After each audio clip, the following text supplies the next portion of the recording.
Live? Are we live? Live. Here we are. Hey, everybody. Welcome to today.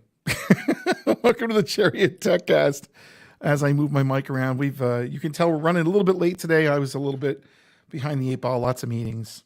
But welcome to the Chariot TechCast for Tuesday, February 21st, 2023. I'm Ken Rimple.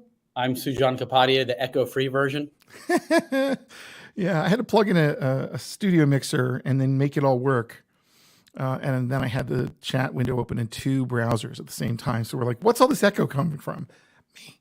We're just doing QA on StreamYard. So I'm learning how to do it for the first time. Okay, so hey, everybody. Welcome. It's been a little while, and we're glad you're here. Make sure that if you're watching this for the first time, you subscribe and click the little notification button since it's on YouTube, and you can be notified when the next show comes up. And we are, Chariot Solutions. We do consulting in technology, and we talk a lot about what we do and what we're interested in. So our tech chat is really kind of a version of that. Before we get started, just pointing out on our website, we have a blog. It's over in resources here, blog, and you've got other things as well, podcasts and such like you're listening to now. But if you go to the blog, we have one new article that I wanted to point out. Ally Cavella, one of our consultants here, has been working on IoT for a number of years, Internet of Things devices, and he has a Maker Wi-Fi 1010 board and an environment shield and a starter project for it if you want to mess around with IoT.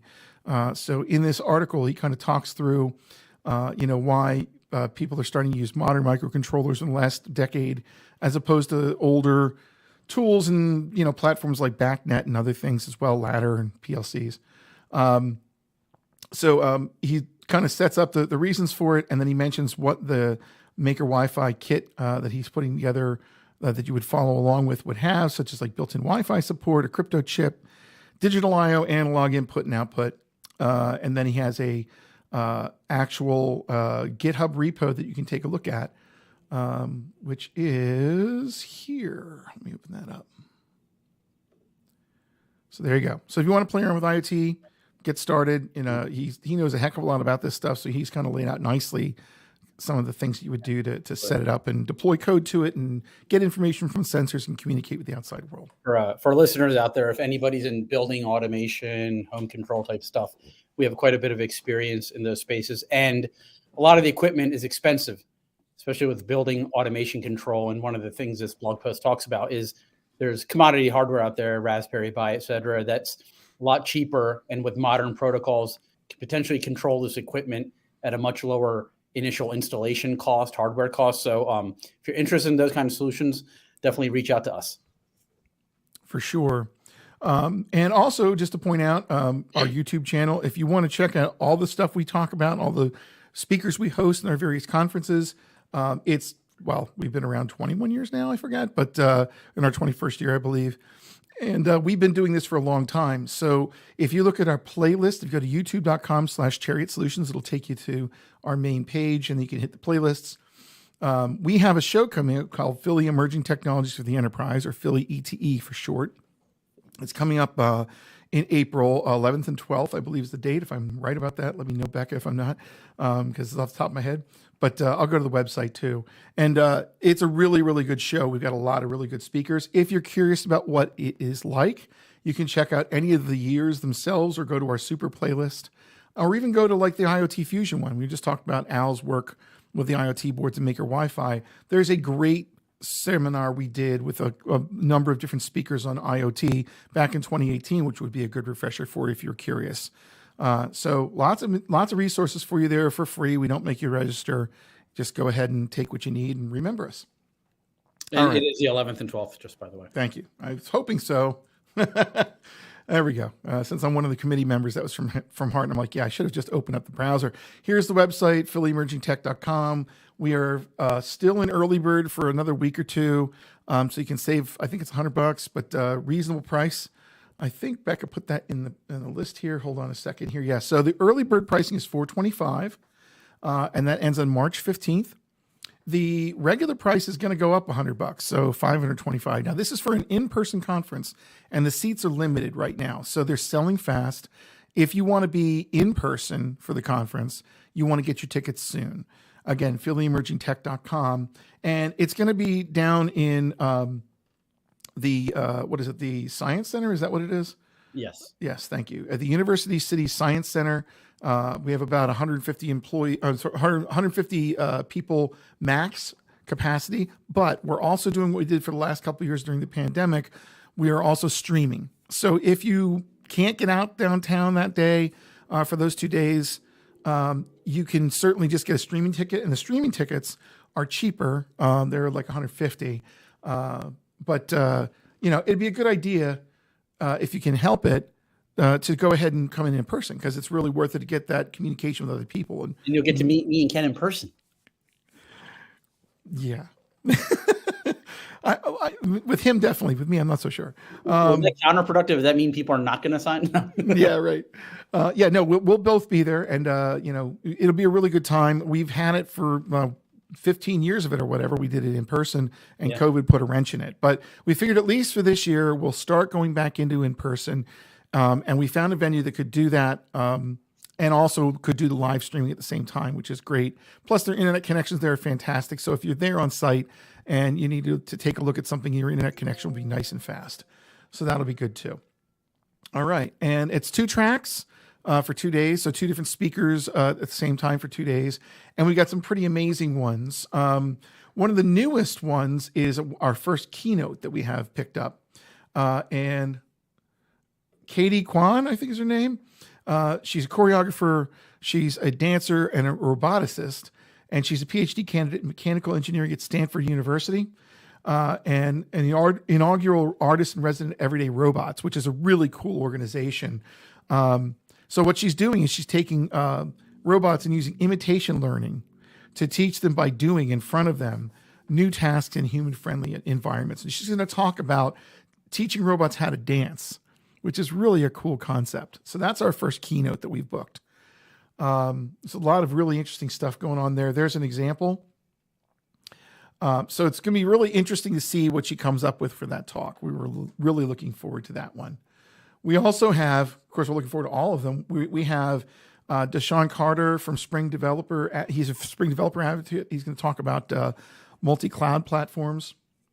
We have Stephen Augustus of the open source Cisco group, governing board of the Open Source Security Foundation. He's going to give us a talk on analyzing software health with OpenSSF scorecard.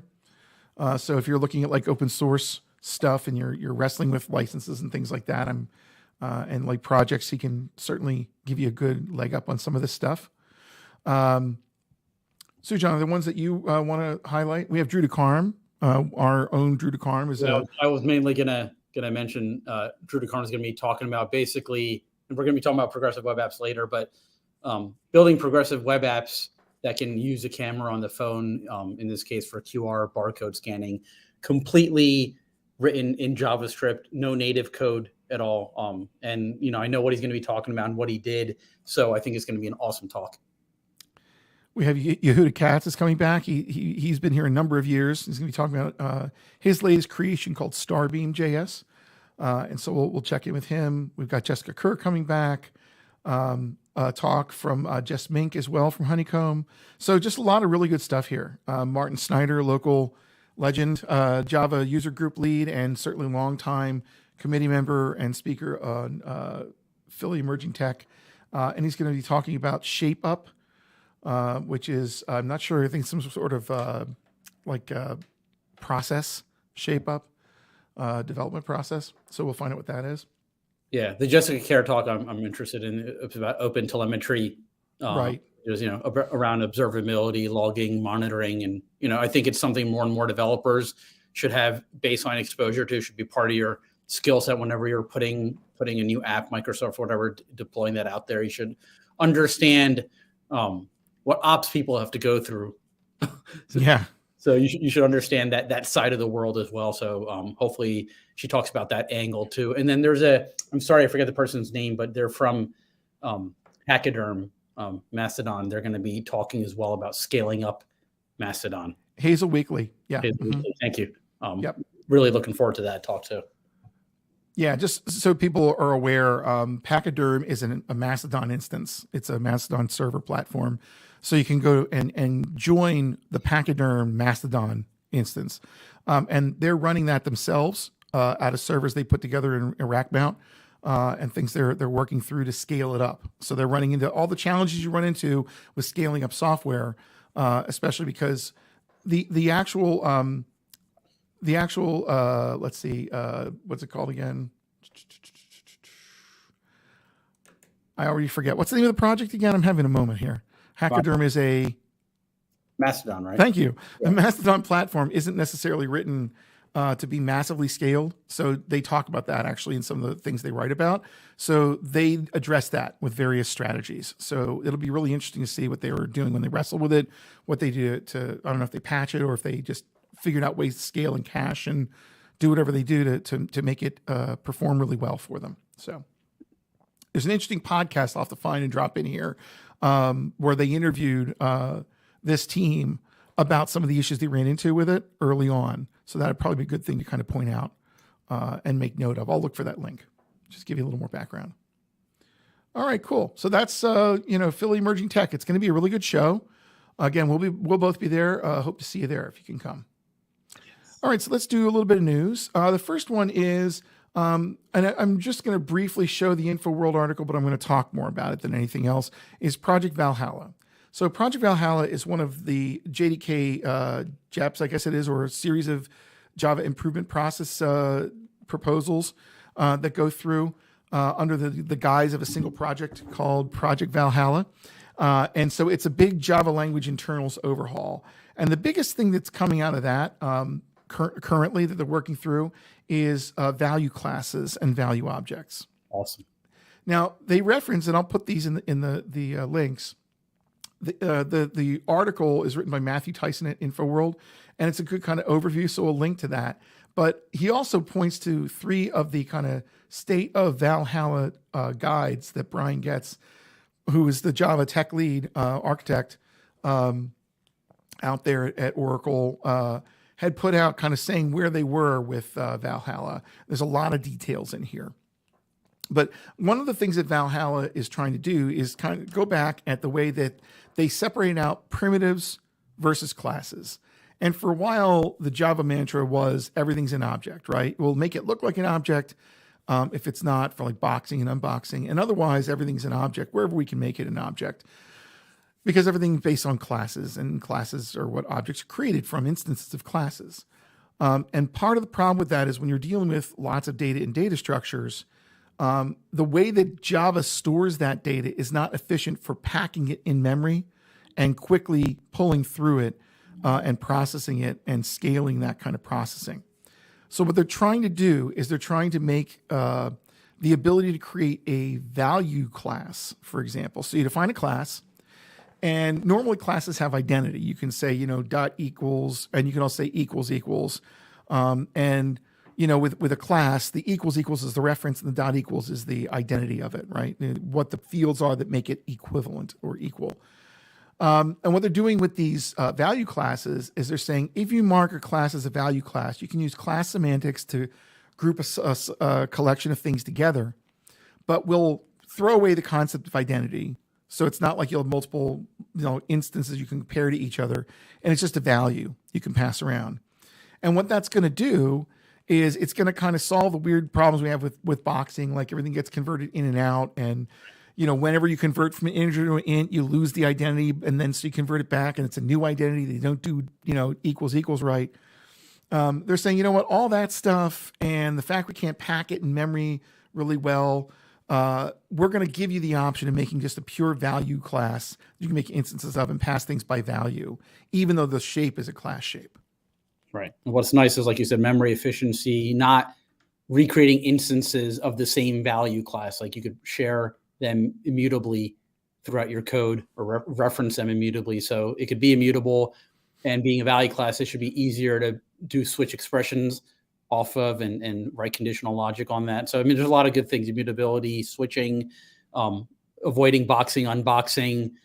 I'm definitely looking forward to this.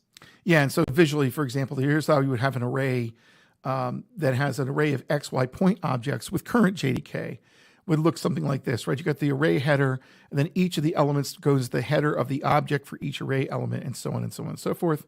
And that is a great way of looking at things if you're object driven. But if you really want to pack that thing in, you'd rather have something like this, right? So the goal is to get the memory structure for a value class that's an array of point values to look like that. So it's really fast to go through, saves a lot of memory. And, when things are physically located close to each other, remember, they can be fetched together as a batch. So it's even more efficient for dealing with them. Yeah. So I also wonder, I need to read through this. I wonder if they're immutable, like you can take you can inline it. The compiler can inline it in the code for more efficient execution as well. Yep, that's the goal. That's one of the big goals. Okay. So this is really good stuff. And just so you know, I did do some looking around. There are early access builds if you want to hack around with this that came out in looks like November of 2022. So if you wanted to download a JDK and experiment with the language and the features with this and maybe benchmark some stuff you want to try out that way, you can get a feel for where it's headed. So kind of cool. And that's an open JDK build. All right. Another thing you should be aware of, the React team has recently upgraded their docs. Their docs were pretty good to begin with, actually. But now what's interesting is this one, they have sample code, visual diagrams, interactive examples. There's challenges and solutions. So for example, they have a tic-tac-toe tutorial, right? So you got an actual game here, and you can look at this tool of the game. You could download the code. You can, I guess, what are they using here? If I click for Code Sandbox, cool. They're using, Code Sandbox, so you can fork it and play around with it. And then you can certainly download your sandbox and mess around with it locally, or just download their version that they had up on the tutorial right here as a zip file to play with. So all these things you can do. Nice notes, nice overviews. It's really good, especially if you're just learning React. You have a really nice way of interacting with the documentation now. So that's beta.reactjs.org. Just a shameless plug, and I don't want to get ahead of myself, but we're likely in the near future to have content produced by someone at Chariot around React Native using the tic-tac-toe tutorial example and building a React Native version of that. So looking really good. And then when that's out, we'll definitely mention it to our listeners. I'm looking forward to that. That's great. Okay, cool. All right. Here's another one I thought, and I haven't spent much time with this, but Sandpack. So Code Sandbox actually has some sort of runtime that they use to kick this stuff off. And if you ever play with Code Sandbox, just for a second, I'll go back to it. It's one of these. There's a bunch of Stack Blitz and other ones out there too. Where is it? Here. So if you notice, it's kind of hard to see here, but there's dependencies, right? Those are Node.js dependencies in a build system, right? So how the heck did they do that? Well, I believe what they're getting at here is that the runtime they're using to do this, they've now open sourced that, made that available. So it's a Node.js runtime in the browser. So you can run Node.js processes. When you say in the browser, literally running in the browser, not in some cloud VPS somewhere as a container somewhere else? Correct. Because it says 1 year ago, we introduced Sandpack. This is 2.0. So apparently this has been around. An open source in-browser bundler that allows you to run live running code on your website. So they basically open source the tools they're using to get this done. Okay. And now there's a version 2.0 of it. Let's see here. Right. And so I haven't spent much time with this, obviously. I just looked at this, but this is kind of cool. Right. No matter if your app depends on server or client runtime execution in Sandpack, it should work for you. This was the key objectives we worked for version 2. Now they have something called Nodebox, which is technology that implements its very own abstraction of Node.js that runs in the browser itself. So you can run almost any JavaScript application you can imagine in the browser. It's still sandboxed? It must be. I mean, they must have a sandbox with a virtual file system and things like that built into it. But that's really cool. Yeah. If you're trying to experiment with Node APIs. So yeah, here you go. Some samples here. Yeah. I wonder if they're similar to, almost like a sandbox version of Electron in the sense that you're basically Chromium. Oh yeah. You can kick off processes as running Node. That's interesting. And they have docs for this too. So again, I've spent like 3 minutes on it and went, you know what, this is something definitely to look at. Yeah. Because I really like Code Sandbox. I've used that and Stack Blitz.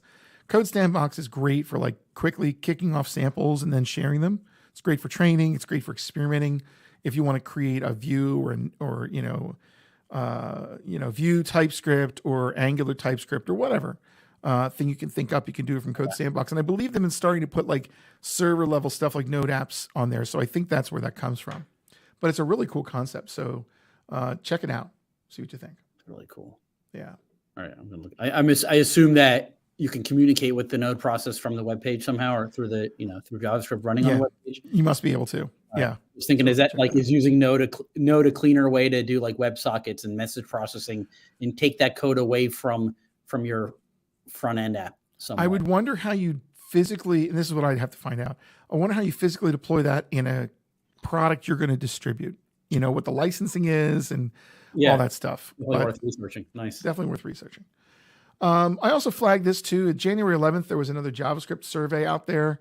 Someone did, and they have a couple things they noticed interest in from the people they surveyed. So for example, Electron, right, is the current, everyone's doing like Electron for JavaScript front-end desktop apps. So if you're even like IntelliJ and Visual Studio Code for sure is written using Electron as the shell for it, and a lot of other tools out there that look like basic desktop apps, but in reality, they're desktop apps with a GUI shell over them that run in JavaScript.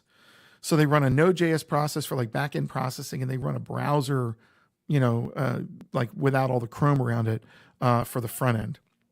So that's Electron. So it turns out that one of the things they found is there's new development projects are looking at another platform for that called Tari. And also another thing is like Webpack, which everyone's been using forever to assemble single page applications and built apps. It seems like people are really switching over to Vite.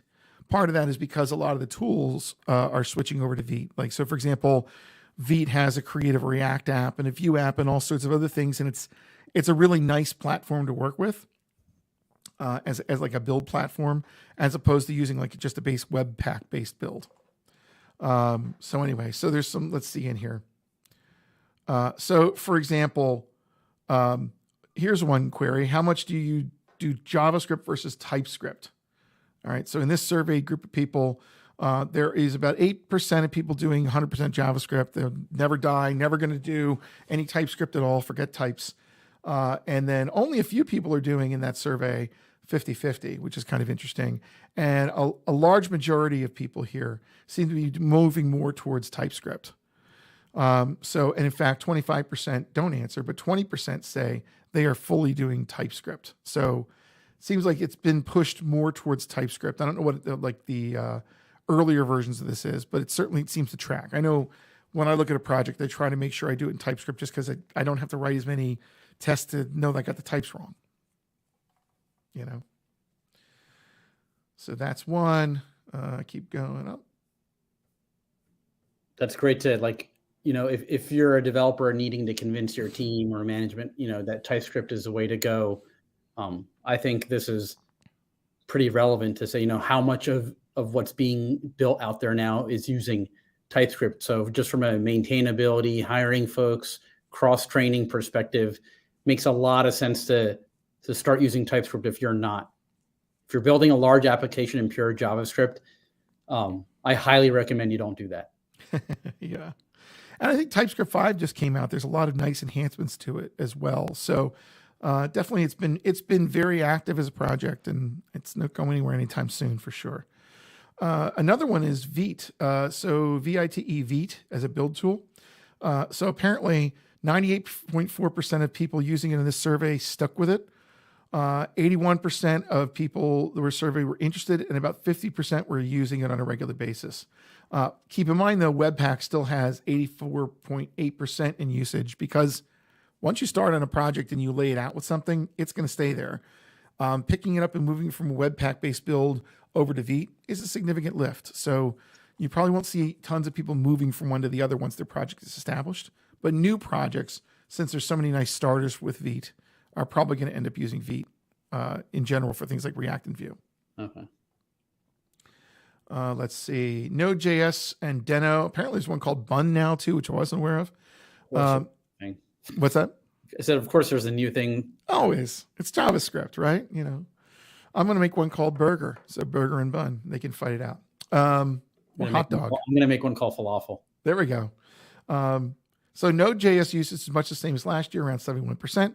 But Deno, which is the Node runtime replacement that was created by the person who created Node in the first place, has grown from 5.6% to 8.5%. So it's starting to gain a little more uptick out there.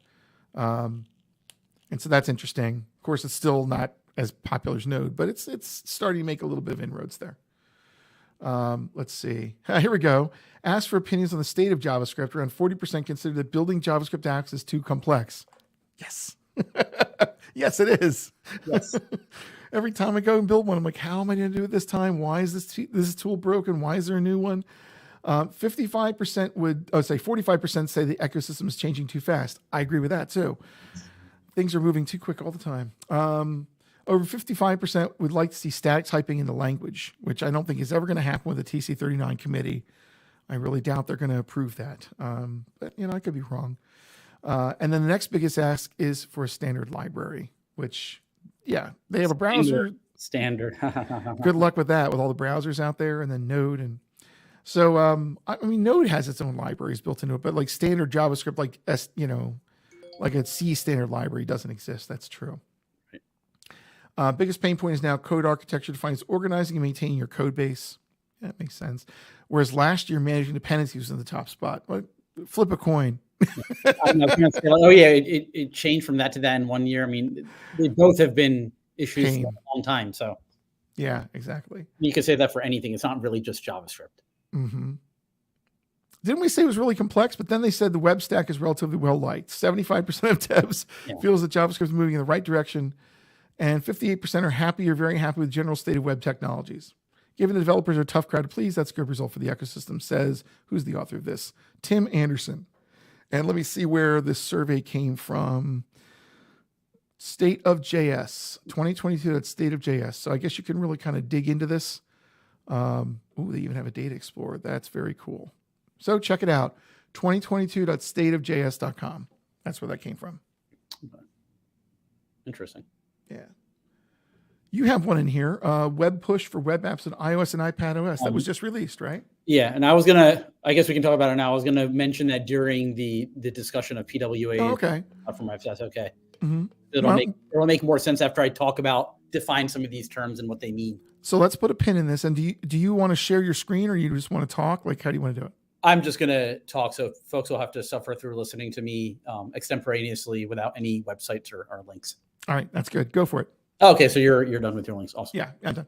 Cool. So, we talk to a lot of prospects and work with a lot of clients, and a common theme or common couple of themes are, some companies, based off of budgetary constraints or resource constraints, they're looking to maximize usage of one technology for consolidating training, knowledge, hiring, skill sets, and they have requirements to run on the desktop, run on a tablet or a phone, multiple form factors. So they're eager to hear about technologies that are cross-cutting that you can write and deploy software to many different places. Kind of like back in the day, Java, write once, run anywhere. So they want to write once, run anywhere sort of paradigm. That's never going to go away. That's always going to be a thing that companies want. And it's a valid thing to want. When you think about computers, you're like, okay, something renders graphics to the screen that a human interprets, and humans generate input that a computer processes. Well, that just describes pretty much every device out there that has a screen on it. So it's kind of natural to want to think that you can write something that can do those things across various form factors.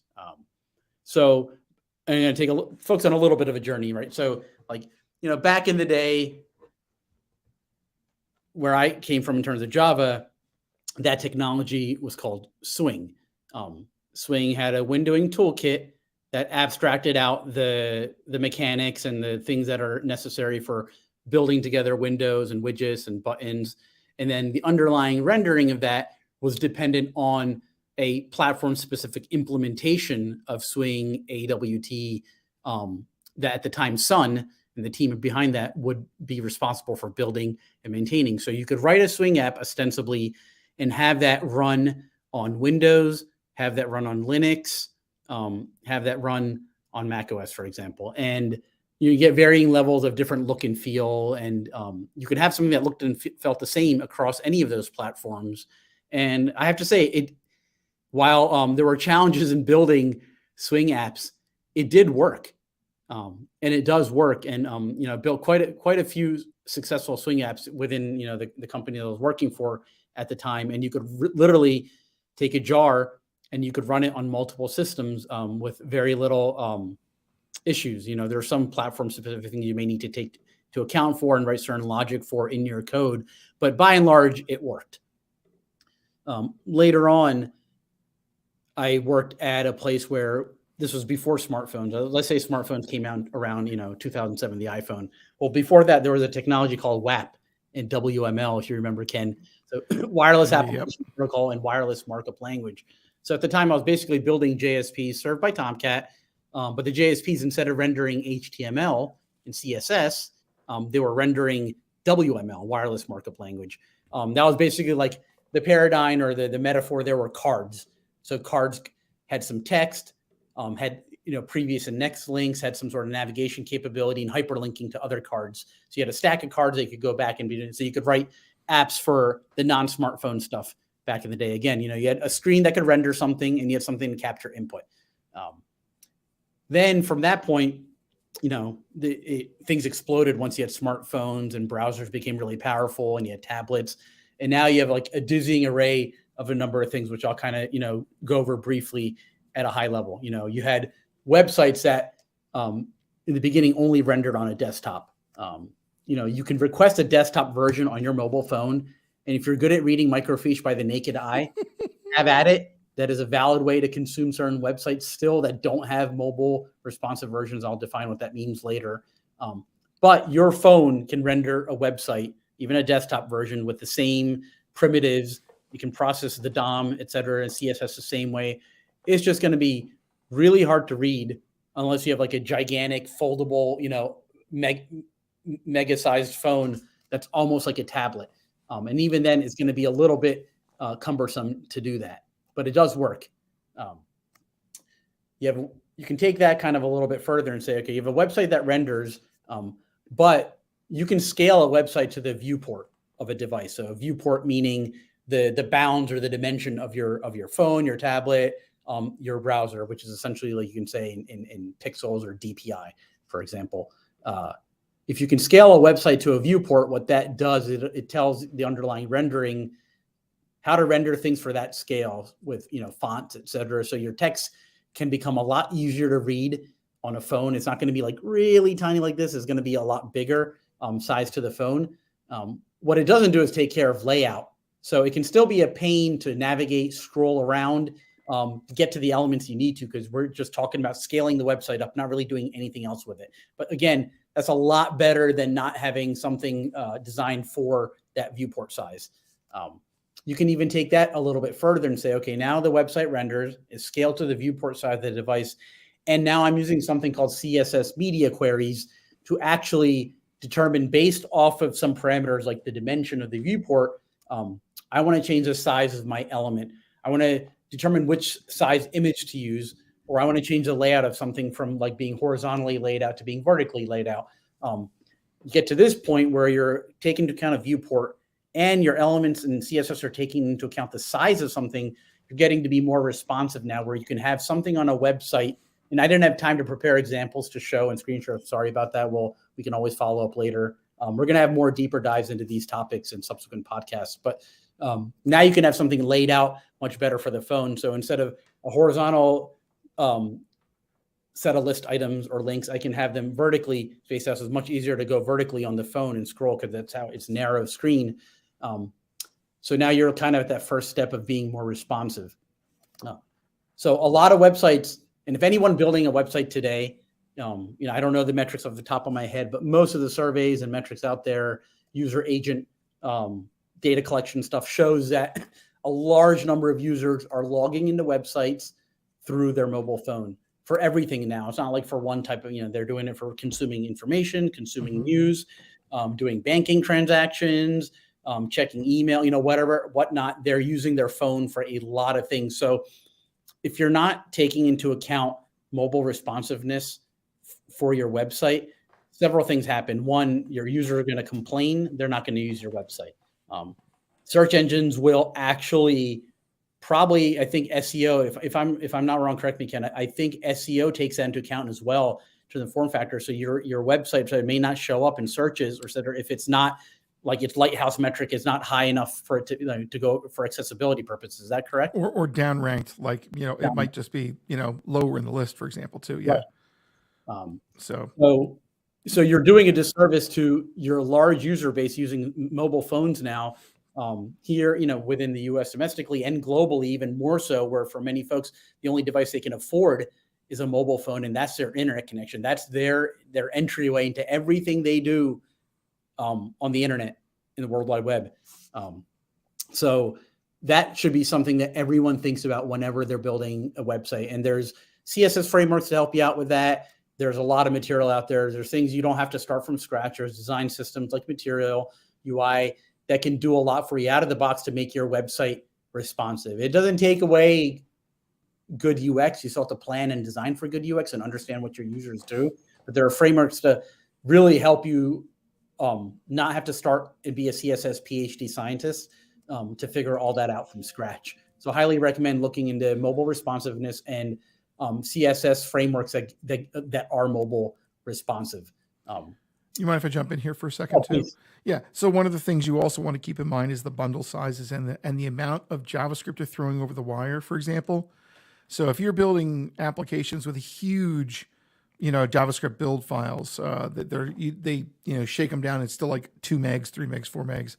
Remember those people that are all over the world, probably aren't that close to the servers they're being downloaded from unless you're using a content delivery network, which we could certainly talk about. But B, they might have a really slow or, semi-active internet connection. So I know you're going to talk about PWAs and stuff later. But the point being, like, there are ways now that you can start, and they're more modern frameworks like Next.js or Remix or things like that. You can start developing these front ends that are much less heavy on the browser and take much less stuff on the wire. Yeah. And that's important too. That's a huge point, actually, because again, like Ken said, there's areas where bandwidth is at a premium or connection is shoddy or it's very costly, right? So being able to reduce the actual size of data being transferred over the network is really important, especially for that initial load and responsiveness. There's metrics that show that, if it takes X amount of time for a website to respond to something or load, people are going to move away from it and find something else. So that initial load time and rendering time is huge. And something we'll get into a little bit of the PWA is, caching a lot of your assets and images, et cetera, up front initially. So subsequent requests run a lot faster and subsequent renders of the web page run a lot faster. Whether you're online or offline, it's just going to conserve network usage. So that's a big thing. Yeah. And so the next step from taking a mobile responsive web page is like, okay, is there any way I can treat my web page almost like an app? Can I install it on my home screen, or can I download it from an app store? Can I use it like an app? Can I treat it like an app in my, my task switcher thing on my phone? Can I, when I'm switching through apps, can my web app show up in that list as its own standalone app, so I don't have to think differently about it or launch a browser or go back to a tab? Go to a browser, then go in a tab in a browser. That's you can save all those steps by just being able to switch to that app. And that's where we kind of get into progressive web apps, where yes, you can take a web app, and if you design it a certain way, and I mean, it's a huge topic, so I'm not going to go into in depth here, but you can take a web app and you can define it in a way that a mobile browser and the mobile OS understands that, okay, this app has a name, has an icon, has a set of capabilities. It can be installable. It can have a banner logo, things like that. And that's called like the app manifest. And the thing is a progressive web app. So I could take my web app, if it has this manifest, and the browser can read that on that platform and say, oh, this is an installable thing. And then you can actually install the app to the home screen. And at which point, when I launch my phone, it shows up on the home screen. I don't have to go to Safari or Chrome or the browser that you're using. I can launch it up. And at that point, it looks like an app to you in the sense that it's treated like an app. How you render it, again, depends on what CSS framework you're using, how you've designed your web app. So, you can design it to give it a more native look and feel, or, you can't. So, or you may not do that. But anyway, you're at a point where it's installable. Now, you can go a little bit further and say, okay, well, my app, I can run whether there's a connection or not, for example. It's like, well, how would I do that with a web app? What progressive web apps allow are offline usage. And two things for offline usage. One major thing is caching.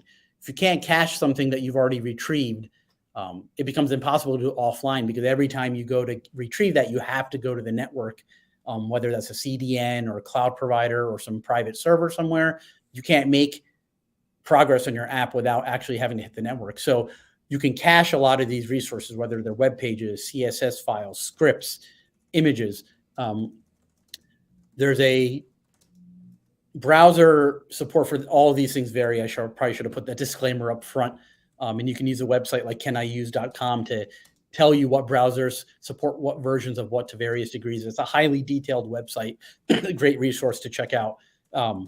But you can take a thing called a service worker, which basically is something that runs in the background for your web app. It is tied to a scope, a domain. So you can say I have a service worker for www.com/something or just .com at the top level. And that service worker acts as a proxy between your application and the network, which means it opens up a lot of features, because now you have a proxy. It can capture a fetch request, for example, and say, well, hey, I already have this resources that I've stored in a cache. And browsers like Chrome implement a cache API that allow you to store things in named caches, allow you to retrieve things, clear caches, et cetera. So you can store web pages, you can store CSS, JS, et cetera. So now your app can say, for these pages that are relatively static, well, let me pre-cache all the static up front right when my app starts up. And then I never really need to hit that stuff again, because it's not going to change. You can then cache dynamic requests for new pages or JSON, for example, from an API that you're hitting, and say, take this data back and cache it.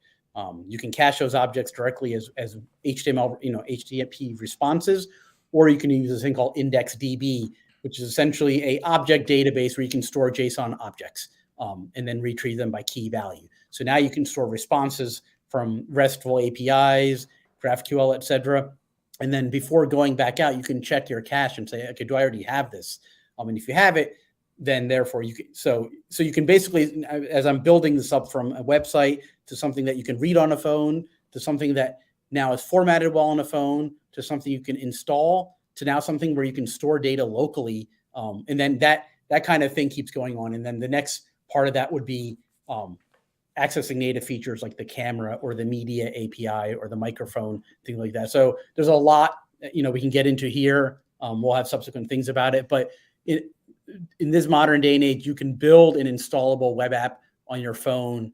And there's obviously pros and cons. I think we can have other discussions about what are the pros and cons of each of these, because there's, that's pretty detailed. And so I'm not making a judgment call on what's right or wrong. Each one has different use cases, but it is nice to know that you have these capabilities as a web developer. It allows you to be pretty powerful and to address your user base across different devices. So those are PWAs. There's a thing called hybrid development and cross-platform development. So hybrid development is a case where you're still creating a native app, like an APK in Android or an iOS bundle. It's native. It's going to get uploaded to the appropriate app stores, and you're going to download it like a native app. But what it is a native shell or wrapper around a web view. So you have this native shell that says, okay, I'm going to let you render your web pages in a web view that understands JavaScript, HTML, DOM, CSS. But what the native shell does is it exposes native platform-specific features, and it can communicate with the web view and vice versa. So now what you're doing in that case is, I think you, generally speaking, have a lot more access to native features, and it's treated much more like a native app because it's not any different. You're literally going to an app store, downloading it, running it. What is different is you're bound to the capabilities of that native shell and what it exposes to the native service. Now you can write shims, you can write extensions that are native Swift code, native Kotlin code, et cetera, Objective-C, that allow you to extend the ability to like have device specific features, and you can expose those as functions or properties to your JavaScript. So things like Apache Cordova, Ionic, PhoneGap are examples of hybrid applications of, I mean, I wish I had a list of examples here of prevalent apps out there, but there are many, and it can be successfully used. And it's interesting. It's an interesting middle ground between a pure web page and a pure app. So in my mind, I think depending on what you want to prototype, any of these things are valid technologies. I think a PWA and a hybrid app may allow you to get up and running faster if what you're prototyping is kind of logic. And like, I just want to get an idea of how this is going to work overall and whether it's a viable idea. If you're actually prototyping the UX, I'm not so sure about that. You want to actually prototype something that you think is going to be close to what you want your app to be. So if you need access to really snappy animations, fast rendering, you want the latest and greatest that's available on either iOS or Android, and you want a pure native look and feel without even having to think about what native look and feel means, pure native is your best approach. Going hybrid or PWA is not going to solve those use cases without a lot of probably heavy lifting. There may be some frameworks out there that make that easier that I haven't looked at. So it depends on what your use cases are and what the goals of your MVP or prototype are whenever you're doing technology selection in general. But hybrid can work successfully. Then there's something kind of that's called cross-platform, which is a step beyond hybrid. Is I want something that purely compiles to my native platform on iOS or Android. So it's not just something that's a shell with a web view. It's actually a native app that renders natively, that runs everything natively. Two examples there are React Native and Flutter. So React Native is nice because folks that know React, and what I hear from folks that have done both, is that it is not a heavy lift going from React to React Native if you're already a React developer. React Native allows you to write React code with specific components and styles, et cetera, that work well on mobile phones, but it compiles the app to a native app and it renders it natively.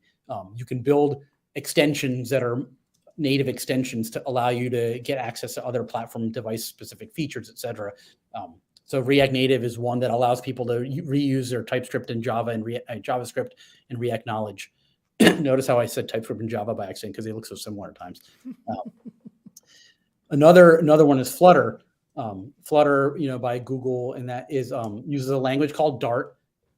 And again, it's like React and Swift and others, where it's like, hey, a declarative component-oriented framework. You're not using XML, you're not using HTML or CSS to build your view hierarchy for your app. But Flutter goes even a little bit step further, saying, okay, I'm going to compile natively and build natively, but our rendering engine is our own custom rendering engine we wrote in that native platform. So instead of like React saying, I'm still taking JavaScript, CSS, HTML, and rendering that, Flutter is like, because React Native actually uses like iOS primitives to render it, and on iOS, and Android primitives on Android.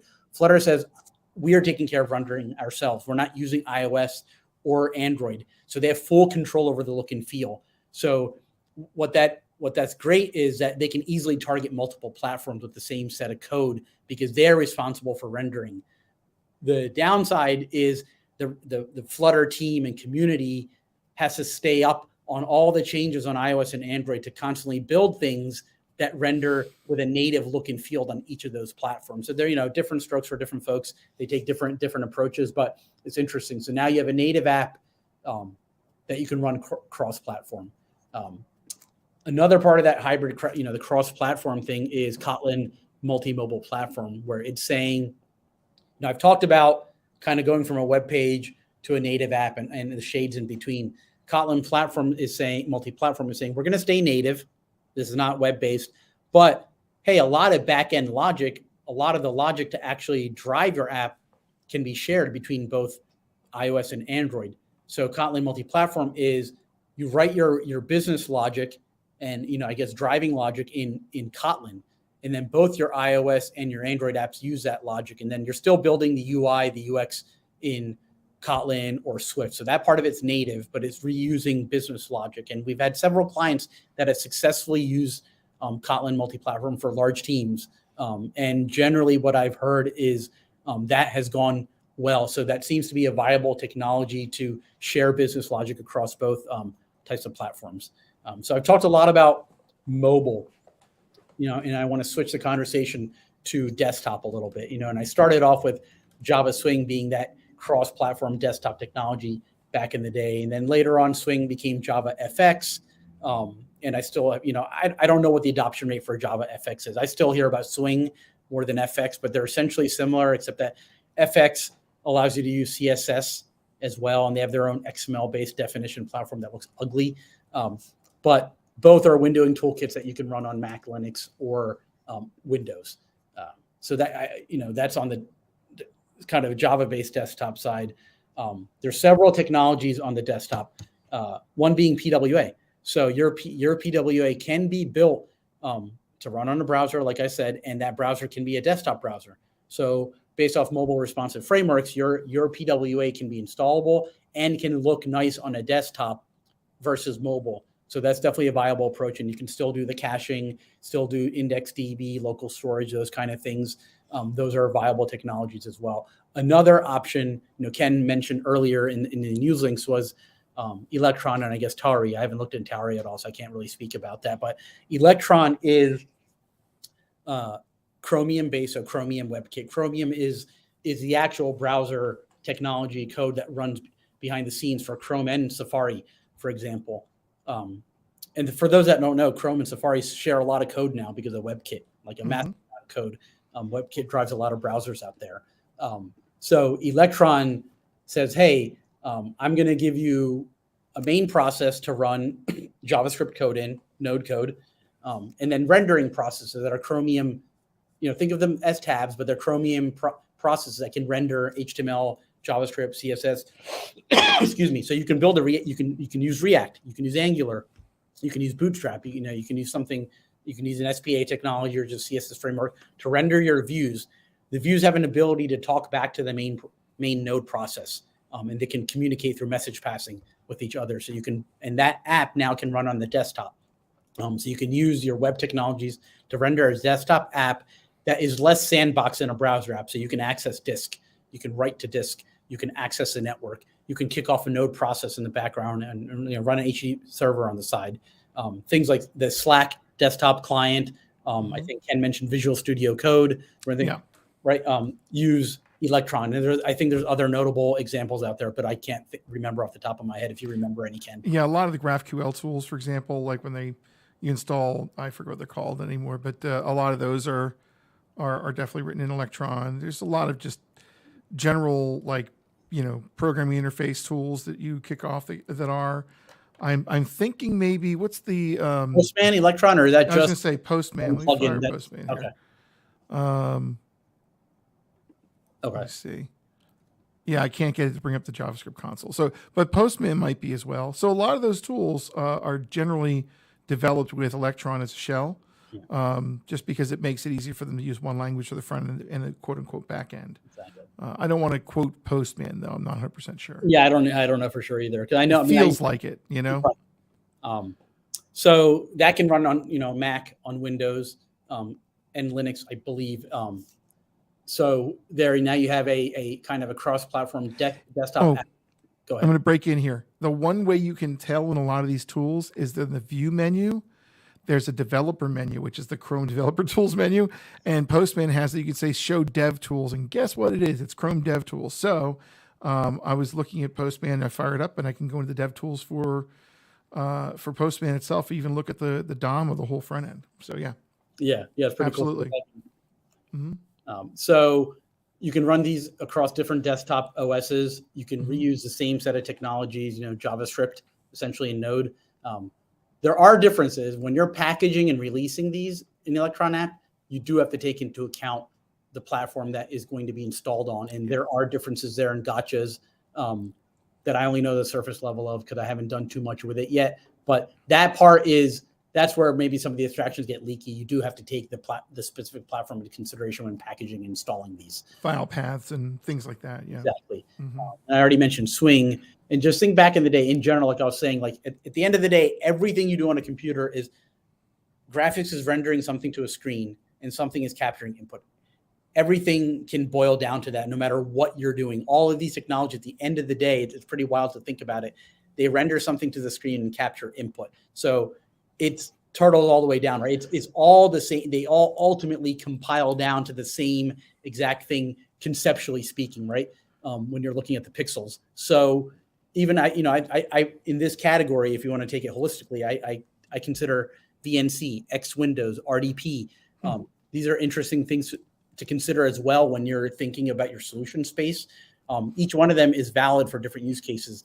RDP, for example, you may find that, I've invested a lot in a Microsoft Windows specific application and too much time and energy and team. And it makes no sense to port all that over. Well, okay, if I'm still running on a desktop somewhere else, or even on a tablet, you can use things like RDP and remoting protocols to essentially you're pushing pixels over a network, right? In some cases, it's raw pixels. In other cases, it's the primitives that are redrawing somewhere. But in either case, you're pushing now over a network. Your UI is basically delivering over that like a browser.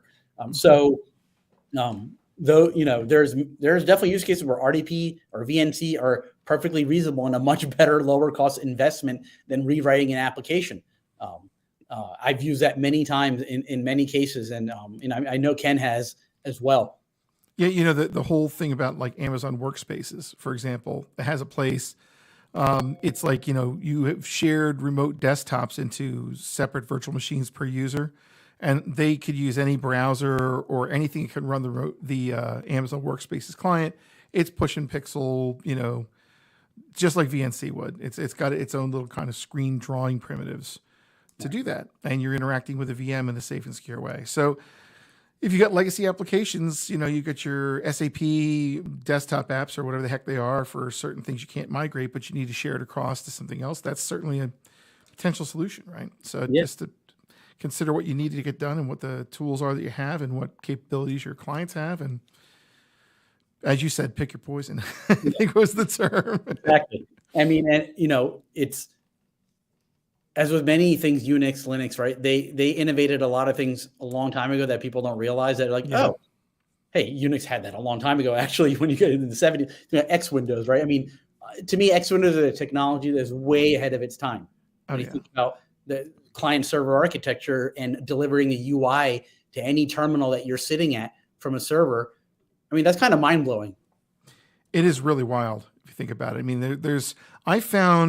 I'll try to find it in here, and I'll give it to Becca to post. I found the very, very first manual for Unix. It's like from 1970, and it talks about the shell and bash and expressions. Like, oh my God, it's 1 year younger than I am, and I'm 54.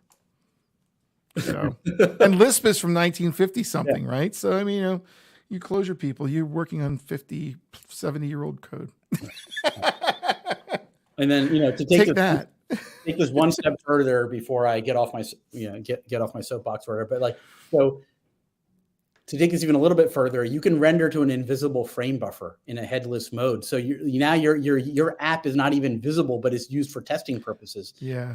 So for like Selenium testing or Cypress, or whatever, rendering something headless allows it to run much faster and run through a suite of tests that a human doesn't need to look at the screens. It just needs to a program in an automated fashion needs to be able to locate and interact with elements. Now you can do that without even having it display on an actual monitor. So I think the moral of the story here is like there's a lot of ways to push your UI locally or over a network, and there's many different form factors and a plethora of ways to do that today, whether that's Swing or Electron or PWAs.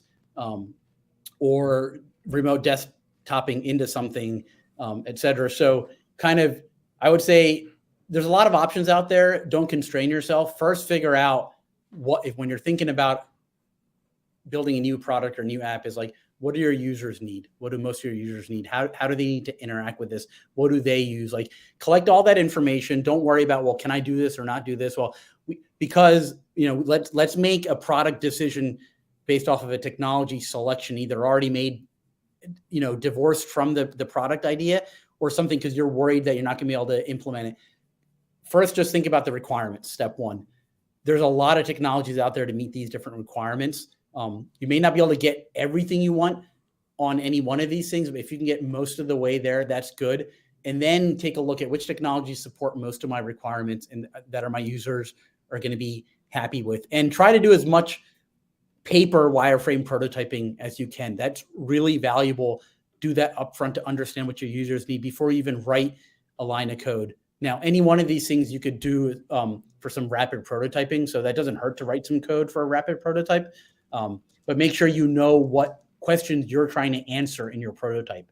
If they're about the business logic, any one of these things can work. If it's about the interaction on the screen, well, then actually how things get rendered and on what they get rendered on is going to be more important than the backend logic. So you want to pick something as close to as representative as what the user is going to use in the real world. So we're going to have a lot more about this going forward. I think it's amazing the number of options that are available and scary available to us these days. Yeah, it'll be good. I kind of like, so you kind of laid out the universe, and then we're going to zoom into some of the planets and show some of these examples. Yeah. I think that'll be really good to just kind of illustrate some, like here's what a native application might look like and have issues with and work well in, and here's what an Electron app does and what its benefits are and things like that. We could spend some time in each one of these areas. I think would be fun. Yeah. I mean, just friggin' refrigerators have screens now. So, not mine. Mine doesn't either. Mine has dents and a broken ice machine. Hey, but someday I'm going to have one like that. I'm going to tell it, make my food for me, and it's going to do it. So ostensibly, you can be building apps. And, I think go back to an earlier point about just the proliferation of devices and IoT. Another thing I want to mention is we're getting more and more devices that can interact with human beings and that have screens, toasters, refrigerator, whatnot. So the point is that your code may run in a lot of places that you may not expect it to run, or, flip it around is you want your code to run in a lot of places because people can access things many different ways now. So, beyond just thinking of how your code is going to run, where it's going to run, you have to start thinking about how do you remotely manage this fleet of devices? How do you push updates to them? How do you install software on them? That's like, to me, another big problem that our clients and other people we talk to, like face, is like, okay, I have something that's going to run on hundreds of devices. How do I push updates when something goes wrong? Or how do I fix something? How do I know what's happening? That's kind of to me, the pros and cons of IoT. The pro is I can do a lot. The con is everything needs a freaking update now. It's like, one day someone had mentioned their oven or something, needed an update, had to connect to Wi-Fi. It's like, oh my God, really? It's just crazy. Just to get it started, I thought, just to get it going, you need an internet connection. There's a use case they need to work on, Yeah.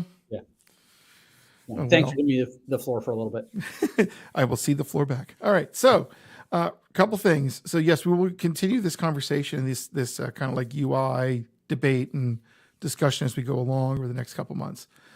Remember that Philly Emerging Tech is coming up April 11th and 12th. The early bird is still in effect until March 15th. It's going to be a great show. And again, partially in person, up to 150 tickets. Hopefully you can get yours if you want to go soon and lock it in.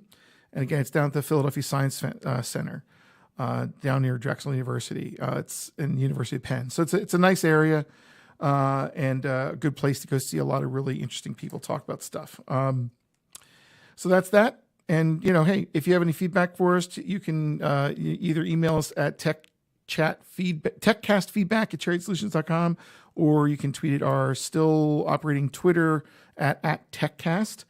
We still have that there. And you can comment on the YouTube sessions as well. Go ahead and add your comments there, and we'll take a look at those. All right. So until the next time, I'm Ken Rimple. Sujan Kapadia. And we will see you soon. Take care, everyone.